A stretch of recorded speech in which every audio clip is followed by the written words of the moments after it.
Бәріңе сәлем, бүгін мен Тако мен Эдди Форбстың YouTube'дан табатын табысын есептейтін боламын.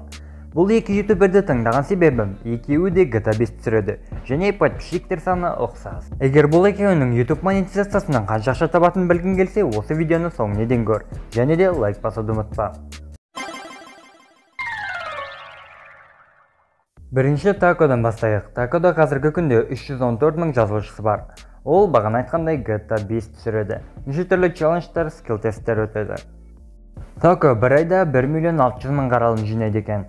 Осы 1.600.000-ның 320 мыңы коммерциялық қаралым болып келеді. Оны YouTube-тың 1000 қаралым үшін беретін $0.8 көбейтеміз. Сол кезде Таконың 320 мың қаралым үшін қанша ақша алатыны шығады. Бірақ бұл $256-дың 32%-ын YouTube өзіне алып қалып, тек 68%-ын ғана Таконың өзіне береді. Сол кезде $174 шықты. Бұны теңгеге айландырсақ, почти 75 мың теңге. Демек Тако YouTube монетизациясынан тек 75 мың теңге ғана табады екен. Бірақ әлі рекламадан түсетін табыс бар. Өз басым Таконың арасынан реклама көрмедім. Ал сен көрдің ба, көрмедің бастығы жазып кет. Дегенмен де, егерде Тако реклама жасайтын болса, оның бір видеосындағы реклама бағасы 20 мың теңге тұрушы еді. Монетизациядан түсетін табыспен қатар 2-3 реклама жасап жүрсе, ол айына демек 150 мың теңгедей табады. Енді Эдди Форбстың табысын есептеуге кеттік. Эдди Форбс, оның арасында қазіргі күнде почти 360 мың жазылушы бар.